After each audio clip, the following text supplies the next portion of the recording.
Hello everyone, good morning. कैसे हैं आप सब लोग? और सॉल्यूशंस चैप्टर हमारा लास्ट चल रहा था, तो उसमें हमने कुछ चीजें पहले पढ़ी थी। आज हम दूसरा लेक्चर करेंगे सॉल्यूशंस चैप्टर का, जिसमें हम ये जो कंसंट्रेशन मेथड्स हम कंटिन्यू करेंगे। लास्ट टाइम मोलैरिटी तक किया था, मोलैरिटी का एक आध टॉपिक और अभी करेंगे, फिर मोलैरिटी, फिर न्यूमेरिकल्स करेंगे। और उससे पहले थोड़ी सी एक रिक्वेस्ट की, हमारे चैनल को सब्सक्राइब करें और हमारी वीडियोस को लाइक एंड शेयर करें।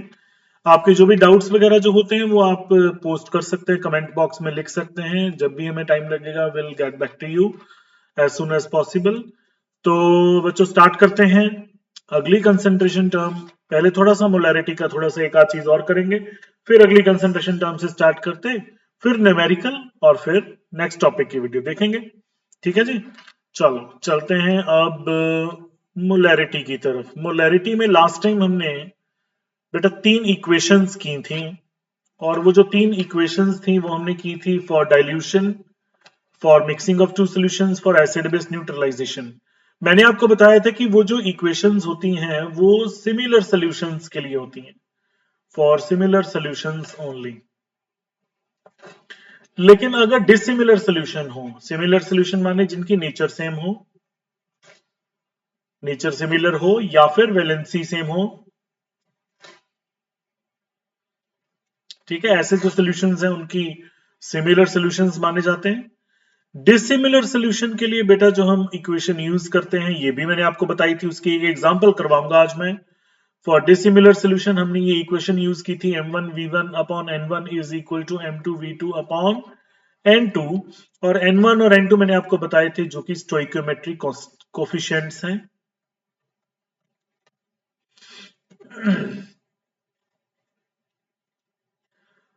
तो डिसिमिलर सॉल्यूशन के लिए फॉर एग्जांपल हमारे पास, मैं एक KMnO4 की इक्वेशन लिख रहा हूं इन एसिडिक मीडियम। तो पोटेशियम पर मैंगनेट है सल्फ्यूरिक एसिड की प्रेजेंस में, जो ये इक्वेशन है, या आप D and F block chapter में पढ़ेंगे। KMnO4 का फुल टॉपिक आपके सिलेबस में है, ठीक है जी। तो इसमें जो KMnO4 है बेटा, वो है एक ऑक्सीडाइजिंग एजेंट। सल्फ्यूरिक एसिड आपको पता है कि वो क्या है, एसिड। कई बार ये डिहाइड्रेटिंग एजेंट के तौर पे भी एक्ट करता है, लेकिन यहाँ पे ये एसिड है। तो इस एसिड में आपने एक ऑक्सीडाइजिंग एजेंट डाला, तो यहाँ पे आप सिंपल इक्वेशन वो वाली यूज नहीं कर सकते, m1v1 is equal to m2v2। तो यहाँ हम लगाएंगे m1v1 upon n1 it is equal to m2v2 upon n2। यहाँ पे ये मान लीजिए मैं यूज कर रहा हूं KMnO4 के लिए, और ये हम यूज कर रहे हैं सल्फ्यूरिक एसिड के लिए। तो मेरे पास इक्वेशन बनेगी, KMnO4 का जो कोफिशिएंट है वो है 2, जो यहां आ जाएगा। It is equal to m2v2 upon sulphuric acid का कोफिशिएंट है 3, जो यहां आ जाएगा। So this equation will basically become 3m1v1 it is equal to 2m2v2। तो ये डिसिमिलर इक्वेशन, डिसिमिलर सब्सटेंसेस के लिए ये हम जो इक्वेशन है उसको यूज कर सकते हैं, and it is an example, ठीक है, जो केमिकल रिएक्शन से आप पता लगा सकते हैं। ठीक है जी। उसके बाद हमारे पास एक क्वेश्चन है, out of 1 molar and 1 molal KOH solution in water, किसी भी का सोल्यूशन भी दे सकते हैं, जरूरी नहीं KOH हो। 1 molar and 1 molal KOH solution in water, which is more concentrated and why? Which is more concentrated and why? बेटा 9th क्लास में शायद आपको याद हो, आपने पढ़ा था कि कंसंट्रेटेड सोल्यूशन क्या होता है और डाइल्यूट सोल्यूशन क्या होता है। कंसंट्रेटेड सोल्यूशन वो होता है जिसमें सोल्यूट ज्यादा हो, और डाइल्यूट सोल्यूशन वो होता है जिसमें सोल्यूट कम हो और सॉल्वेंट की क्वांटिटी जो है वो काफी ज्यादा हो। इसमें जो सॉल्वेंट की क्वांटिटी है वो थोड़ी कम रहती है in comparison to dilute solution. तो कंसंट्रेटेड सोल्यूशन वो जिसमें सोल्यूट की कंसंट्रेशन ज्यादा है, सॉल्वेंट कम है, और डाइल्यूट वो जिसमें सोल्यूट की कंसंट्रेशन कम है और सॉल्वेंट ज्यादा है। अब हमारे पास क्वेश्चन है कि 1 मोलर और 1 मोलल KOH सोल्यूशन में से ज्यादा कंसंट्रेटेड कौन सा, यानी कि हमने देखना है कि सॉल्वेंट कम किसमें है। तो 1 मोलर सोल्यूशन हम थोड़ा सा मैं आपको ड्रॉ करके दिखाता हूं। ये मान लीजिए हमारे पास फ्लास्क है, इस फ्लास्क में मैंने 1 मोल QH जो है इसमें डाल दिया और यहाँ पे मान लीजिए 1 लीटर का मार्क लगा हुआ है और बाकी का मैंने इसमें वाटर ऐड कर दिया। This is remaining solvent.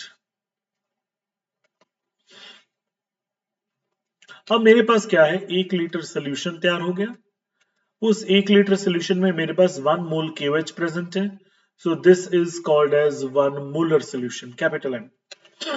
और अगर मैंने 1 मोलर सोल्यूशन तैयार करना है तो मैंने एक बीकर लिया, उसमें मैंने एक 1 मोल ऑफ KOH डाल दिया और 1 मोल KOH के साथ साथ मुझे 1 मोलर सोल्यूशन तैयार करने के लिए क्या चाहिए, 1 मोलर सोल्यूशन मुझे तैयार करने के लिए चाहिए बेटा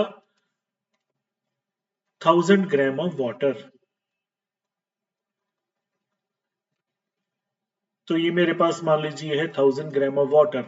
तो 1 kg सॉल्वेंट में 1 मोल ऑफ सोल्यूट प्रेजेंट है, तो this is 1 molar solution and 1000 gram water है बेटा। तो इसका वॉल्यूम देख लेते हैं कितना है। अगर बात कर रहे हैं 1000 ग्राम वाटर की तो हमें पता है volume is equal to mass upon density. Mass is 1000, density of water is 1, तो ये वॉल्यूम आ जाएगा 1000 ml यानी कि 1 लीटर। अब 1 मोलर सॉल्यूशन में 1 लीटर वाटर है और सोल्यूट अलग से प्रेजेंट है। इसमें 1 लीटर सोल्यूशन है, दिस इज 1 लीटर सोल्यूशन जिसमें सोल्यूट भी है सॉल्वेंट भी है। ये दैट मींस इसमें जो सॉल्वेंट की क्वांटिटी है वो कम है, इसमें जो सॉल्वेंट की क्वांटिटी है वो ज्यादा है। तो अगर सॉल्वेंट कम है तो 1 molar will be more concentrated and 1 molal will be more dilute। ठीक है, तो हमारा जो आंसर है मोर कंसंट्रेटेड आपसे पूछा गया था, तो मोर कंसंट्रेटेड का आंसर होगा 1 molar, capital M, 1 molar. It is more concentrated than 1 molar solution. ठीक है जी।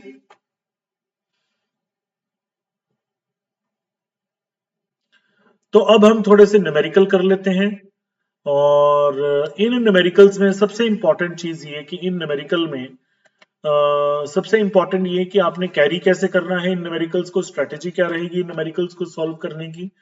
तो सबसे पहली बात, इन न्यूमेरिकल्स को सॉल्व करने के लिए आपकी जो स्ट्रेटेजी रहेगी वो ये है कि इन न्यूमेरिकल्स में सबसे पहले आप देखेंगे कि गिवन क्या है। ठीक है, फिर आप देखेंगे कि हमने कैलकुलेट क्या करना है, फिर आप देखेंगे कि हमें क्या चीज, क्या फॉर्मूला या डेफिनेशन जो पता है जो हमें अप्लाई कर सकते हैं ताकि हम जो डिजायर्ड क्वांटिटी है उसको हम कैलकुलेट कर पाए। तो जैसे कि सबसे पहला न्यूमेरिकल है बहुत ही इजी, परसेंटेज कंपोजिशन हमें गिवन है, बाय वेट गिवन है। 45% x है, 15% y है, 40% z है। तो हमने मोल फ्रैक्शन ईच कंपोनेंट का कैलकुलेट करना है, हमें मोलर मासेस गिवन है, मॉलिक्यूलर मासेस। तो सबसे पहली बात x जो है वो हमें 45% गिवन है। दैट मींस कि मान लीजिए लेट वेट ऑफ सोल्यूशन कितना है, क्योंकि परसेंटेज है तो हम वेट ऑफ सोल्यूशन मान लेंगे कितना है जी, 100 ग्राम। तो इसका मतलब है कि x की अमाउंट जो होगी वो होगी 45 ग्राम। तो number of moles of x कितना हुआ, given mass upon molar mass that is 18 which comes out to be 2.5। तो ये आपके हो गए number of moles of x। Similarly बेटा y जो है दैट इज 15%, दैट मींस कि 15 ग्राम होगा। तो इसका मतलब number of moles of y कितने होंगे, 15 डिवाइडेड बाय इसका जो मोलर मास है that is 60 which comes out to be 0.25। Similarly मैं z की अगर बात करूं तो z is given to be 40%, that means कि z 40 ग्राम है। तो number of moles of z कितने होंगे, given mass upon molar mass of z is 60। तो ये नंबर ऑफ मोल्स आ जाएंगे z के कैलकुलेट करके 0.666। अब हमने कैलकुलेट करना है मोल फ्रैक्शन, और अगर आपको याद हो तो मोल फ्रैक्शन होती है उसके number of moles divided by total number of moles. तो अगर मोल फ्रैक्शन ऑफ x की बात करें तो number of moles of x divided by number of moles of x plus number of moles of y plus number of moles of z। तो ये बेटा आ जाएगा 2.5 डिवाइडेड बाय 2.5 प्लस 0.25 प्लस 0.666। तो ये मोल फ्रैक्शन जो कैलकुलेट करेंगे वो आ जाएगी 0.73। सिमिलरली अगर y की मोल फ्रैक्शन कैलकुलेट करनी है तो xy will be equal to number of moles of y divided by number of moles of x plus number of moles of y plus number of moles of z। तो ये आ जाएगा बेटा 0.25 divided by जो total number of moles हैं वो आप calculate कर लेना, 3.146 आ रहा है इन सबको ऐड करके। तो इन सबको ऐड करके आ रहा है 3.146। तो इसको डिवाइड करेंगे आ जाएगा 0.073। और मैंने आपको पहले भी बताया था अगर हमारे पास मान लीजिए 3 कंपोनेंट्स हैं तो अगर 2 की मोल फ्रैक्शन आपको पता है, तीसरे की कैलकुलेट करनी है तो 1 में से बाकी दोनों को हम माइनस कर देंगे। तो 1 माइनस 0.73 प्लस 0.073, तो ये बेटा आ जाएगा 0.195। ये आपका आंसर है। तो इस तरीके से आप मोल फ्रैक्शंस कैलकुलेट कर सकते हैं। ठीक है, ये न्यूमेरिकल्स जो हैं ये पीवाईक्यूज हैं, एनसीईआरटी के हैं, लेकिन मिक्स न्यूमेरिकल्स हैं। अगर आपने और न्यूमेरिकल्स की प्रैक्टिस करनी है तो मैं एक वीडियो न्यूमेरिकल बेस्ड ही बनाऊंगा, उसमें सिर्फ न्यूमेरिकल्स होंगे, वो आप देख सकते हैं। सेकेंड एनसीईआरटी के सॉल्यूशंस बनाऊंगा मैं एनसीईआरटी क्वेश्चंस के, वो भी आप वीडियो देख सकते हैं, वो जल्दी ही मैं शेयर कर दूंगा आपके साथ। फिलहाल के लिए हम नेक्स्ट क्वेश्चन पे जाते हैं। आई होप कि आपको ये क्वेश्चन क्लियर होगा। And next question is an aqueous solution of sodium chloride is marked 10% by weight, given है 10% by weight, density given है, molarity और molality आपने कैलकुलेट करना है एंड मोल फ्रैक्शन भी कैलकुलेट करना है। It is very easy.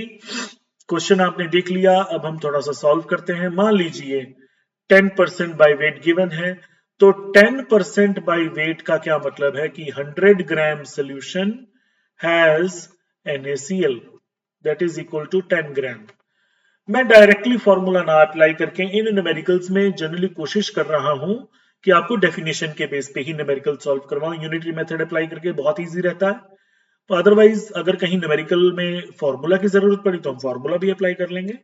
फिलहाल क्वेश्चन करते हैं। 100 ग्राम ऑफ सोल्यूशन में NaCl कितना है? 10 ग्राम। आपको पहली बात तो वेट ऑफ सॉल्वेंट चाहिए, क्यों? क्योंकि मोलैलिटी भी निकालनी है। तो वेट ऑफ सॉल्वेंट कितना निकलेगा? 100 minus 10 that is equal to 90 gram. Okay जी। मोलैरिटी निकालने के लिए आपको चाहिए वॉल्यूम ऑफ सोल्यूशन। तो वॉल्यूम ऑफ सोल्यूशन कैसे निकलेगा? Mass divided by density. Mass of solution आपको गिवन है 100 डिवाइडेड बाय डेंसिटी भी आपको गिवन है एंड दैट इज 1.071। ये बेटा जी आ जाएगा मिलीलीटर में।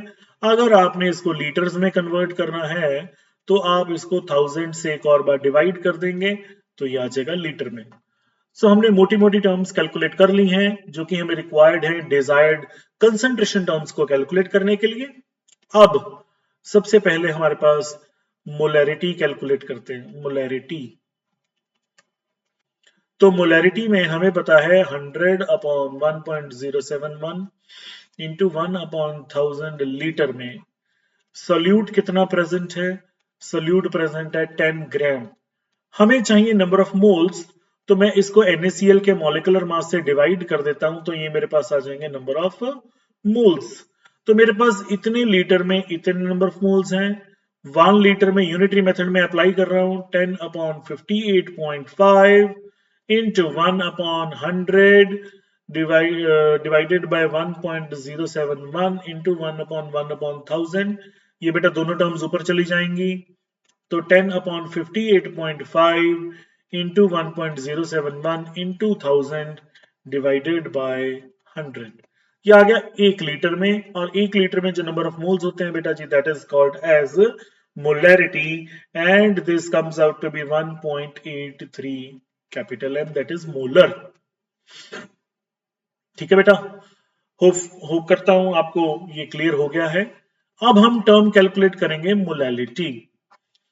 तो मोलैलिटी के लिए हमें सबसे पहली बात कि हमें सॉल्वेंट चाहिए। तो मोलैलिटी के लिए हमें सॉल्वेंट चाहिए। वेट ऑफ सॉल्वेंट अभी हम ऊपर कैलकुलेट करके हटे हैं एंड दैट इज 90 ग्राम। तो 90 ग्राम सॉल्वेंट में सोल्यूट कितना प्रेजेंट है, दैट इज इक्वल टू 10 ग्राम। फिर वही 10 को मैं NaCl के मॉलिक्यूलर मास से डिवाइड कर दूंगा तो मेरे पास आ जाएंगे मोल्स। तो 1 ग्राम सॉल्वेंट में कितने मोल्स हैं, 10 अपॉन 58.5 इंटू 1 अपॉन 90, ये आ जाएंगे मोल्स। एंड 1000 ग्राम में कितने नंबर ऑफ मोल्स हैं, that is given by 10 upon 58.5 into 1000 divided by 90. That comes out to be, the molality comes out to be 1.90 molal. और क्योंकि मोलैलिटी 1000 ग्राम ऑफ सॉल्वेंट में निकालने के लिए होती है मोल्स को, तो मैंने वही अप्लाई किया है। ठीक है जी। लास्ट हमारे पास टर्म बचा है बेटा, दैट इज मोल फ्रैक्शन। तो मोल फ्रैक्शन कैसे निकलेगी, मोल फ्रैक्शन होती है उसके number of moles divided by total number of moles. तो number of moles of NaCl divided by number of moles of NaCl plus number of moles of water. NaCl के number of moles है 10 upon 58.5 divided by 10 upon 58.5 plus 90 upon molecular mass of water is 18, and this comes out to be 0.03. So mole fraction of NaCl comes out to be 0.03, and if you want to calculate the mole fraction of water, then the mole fraction of water can be given by 1 minus mole fraction of NaCl। मैंने आपको पहले भी बताया था कि अगर आपको एक की मोल फ्रैक्शन पता है, दूसरे की आपने निकालनी है, तो 1 minus x NaCl and 1 minus 0.03, which comes out to be 0.97. So this is mole fraction of the component, all the components. इसी के साथ ये न्यूमेरिकल खत्म हुआ। Moving to the next numerical, we have concentrated nitric acid used as a lab reagent is usually 69% by mass. Calculate the volume of solution which contains 23 gram of HNO3. The density is given. अब सबसे पहली बात, 69% by mass का क्या मतलब है, that 100 gram solution has nitric acid कितना बेटे, 23 gram। लेकिन बेटा देखो ध्यान से, volume of solution is to be calculated, तो जो कैलकुलेट करनी है टर्म उसको हम राइट साइड पे लिखेंगे, तो इसको रिवर्स कर लेते हैं। तो 23 ग्राम, सॉरी 69 ग्राम, यहां पे 69 ग्राम आपको गिवन है, दिस इज 69 ग्राम। तो 69 ग्राम HNO3 is present in solution. तो कितने सोल्यूशन में प्रेजेंट है वो, 100 ग्राम में। यहां पे मास है, वॉल्यूम ऑफ सोल्यूशन पूछा गया है, तो वॉल्यूम ऑफ सोल्यूशन आप कैसे निकालोगे, वॉल्यूम ऑफ सोल्यूशन निकालेंगे मास अपॉन डेंसिटी करके। तो मास कितना है 100 डिवाइडेड बाय डेंसिटी इज 1.41, तो ये मिलीलीटर में आ जाएगा। ठीक है जी। तो अगर ये मिलीलीटर में आ गया तो 69 ग्राम इतने मिलीलीटर में प्रेजेंट है, 1 ग्राम कितने मिलीलीटर में प्रेजेंट होगा, 100 अपॉन 1.41 इंटू 1 अपॉन 69, और हमें पूछा गया है 23 ग्राम के लिए, तो 23 ग्राम कितने मिलीलीटर में प्रेजेंट होगा, इतने में 23 अपॉन 69। तो बेटा जी ये सॉल्व करके आपके पास आ जाएगा 23.6 centimetre cube. So this is the volume of solution जिसमें 23 ग्राम नाइट्रिक एसिड प्रेजेंट है। Clear? Moving to the next question, we have very easy. 4 gram of NaOH is contained in 1 deciliter of a solution. 1 deciliter is beta 1/10 of a liter, so it is 1 by 10 liter. Calculate the following: mole fraction, molality, molarity. This we have to calculate the three terms. तो सबसे पहले molarity, very easy. Molarity is number of moles per liter of the given solution. हमें given है 1/10 liter has solute. कितना solute present है बेटा जी, NaOH कितना है 4 ग्राम। ग्राम को मैंने मोलर मास से डिवाइड कर दिया, मेरे पास क्या आ गए moles, and this comes out to be 0.1 moles. तो 1 लीटर में मैंने निकालना है, तो 0.1 डिवाइडेड बाय 1 अपॉन 10 तो 0.1 को 0.1 से डिवाइड किया तो आंसर क्या आ गया 1 मोलर। तो ये मेरे पास 1 मोलर जो है वो कंसंट्रेशन सॉल्यूशन के प्रेजेंट है। नेक्स्ट मैंने कैलकुलेट करना है मोलैलिटी। और जैसे कि मैंने आपको पहले बताया मोलैलिटी के लिए हमें सबसे पहले चाहिए होता है weight of solvent. Weight of solute आपको गिवन है बेटा, that is 4 gram. Weight of solution आपको गिवन नहीं है लेकिन वॉल्यूम गिवन है, तो वॉल्यूम इंटू डेंसिटी करेंगे। वॉल्यूम इज 1/10 लीटर, तो उसको मैं ये मिलीलीटर में कन्वर्ट कर दिया 1000 से मल्टीप्लाई करके। एंड डेंसिटी मुझे गिवन है 1.038, तो ये बेटा आ जाएगा 103.8 ग्राम, जो सोल्यूशन का वेट आ गया मेरे पास। ठीक है जी। वेट ऑफ सॉल्यूट मुझे गिवन है 4 ग्राम, तो बेटा वेट ऑफ सॉल्वेंट कितना आ जाएगा 103.8 जो सोल्यूशन का weight minus 4 which comes out to be 99.8 gram जो सॉल्वेंट का वेट हमारे पास आ रहा है। अब मुझे पता है 99.8 gram of solvent has NaOH। कितना NaOH प्रेजेंट है 4 ग्राम। 4 को मैंने ग्राम को मैंने मोल्स में कन्वर्ट करना है, तो मोलर मास से मैंने डिवाइड कर दिया। 1 ग्राम सॉल्वेंट में कितने होंगे 0.1, ये 0.1 आ जाएगा। तो डिवाइडेड बाय 99.8 मोल्स, और मुझे 1000 ग्राम सॉल्वेंट में निकालने हैं, तो 1000 ग्राम सॉल्वेंट में आ जाएंगे 0.1 डिवाइडेड बाय 99.8 इंटू 1000। तो ये मेरे पास बेटा सॉल्व करके आ रहा है 1.002 molal. So this is the molality of the solution. Molality, and mole fraction. We have to calculate the third one is mole fraction. So for mole fraction, we need number of moles of solute divided by number of moles of all the components. So NaOH के number of moles थे 0.1 divided by 0.1 plus water का weight था 99.8 divided by उसका molar mass that is 18, उसका molar mass that is 18। तो ये mole fraction बेटा आ जाएगी आपकी कैलकुलेट करके 0.0177।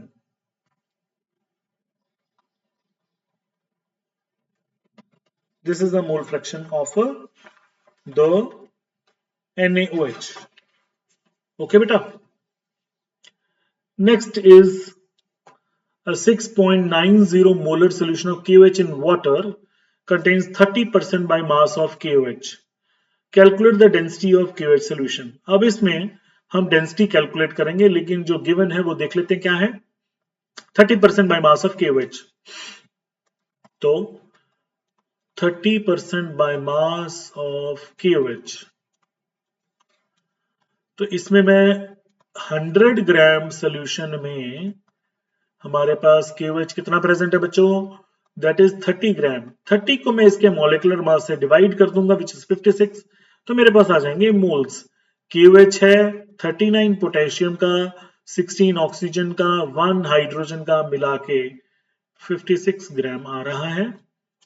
अब यहाँ पे 100 ग्राम में मुझे वॉल्यूम चाहिए डेंसिटी निकालने के, सॉरी मोलैरिटी निकालने के लिए, तो मैं इसको डेंसिटी से डिवाइड कर देता हूं, तो इतने मिलीलीटर में मेरे पास 30/56 मोल्स हैं।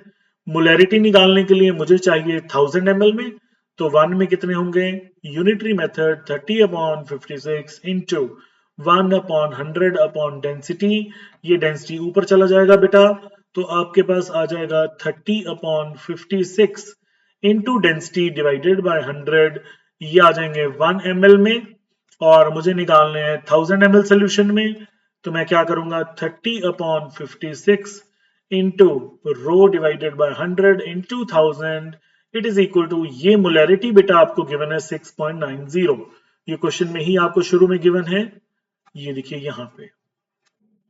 ठीक है जी। तो अब ये आपके पास एक इक्वेशन बन गई, and on solving this you will get the density that is 1.288 ग्राम पर सेंटीमीटर क्यूब। तो इस तरह से आप डेंसिटी निकाल सकते हैं। दूसरा तरीका यह है कि आप डायरेक्टली फॉर्मूला अप्लाई करते हैं।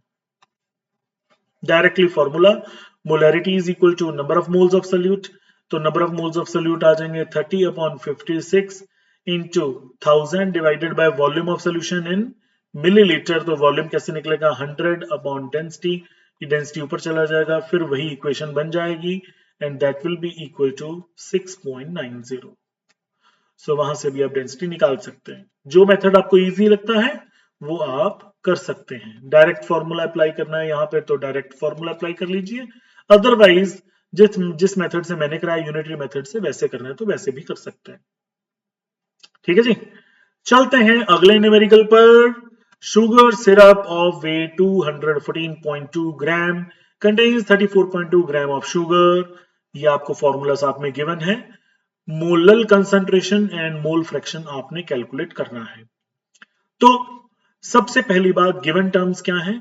एक आपको गिवन है weight of solution, because syrup में सब कुछ होता है, मेडिसिन भी होती है, शुगर भी होती है, बेस भी होता है, फ्लूइड जो वाटर यूज करते हैं वो भी है। तो weight of solution is 214.2 gram.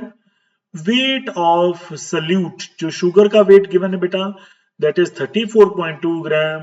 And यहाँ पे बेटा वेट ऑफ सॉल्वेंट आ जाएगा, सॉल्व करके इन दोनों को माइनस करके, and that is 180 gram.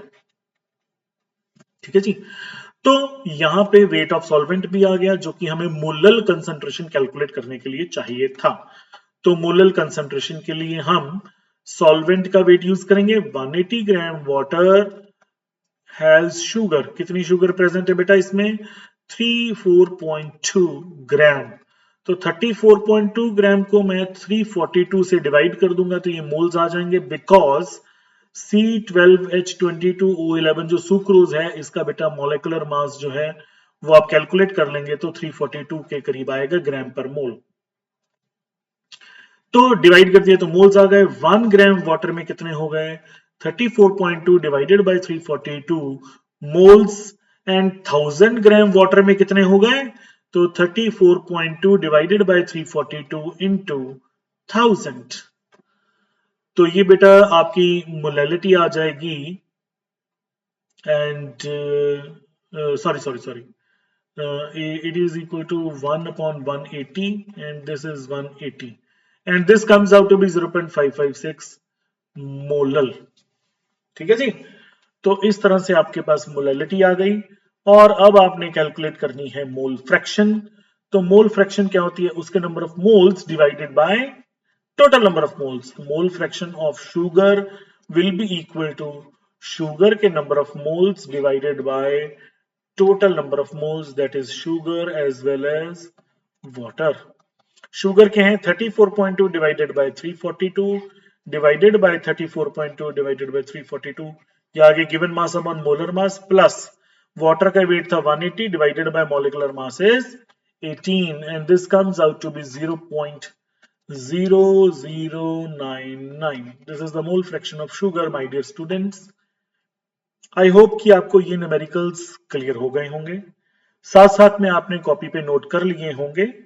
For more numericals मैं अलग वीडियो को लिंक शेयर करूंगा, वो आप अलग वीडियो देख सकते हैं।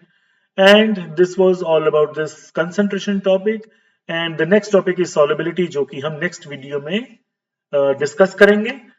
अब के लिए इतना ही। Goodbye, take care, and we'll meet in the next class, next lecture. Okay, thank you.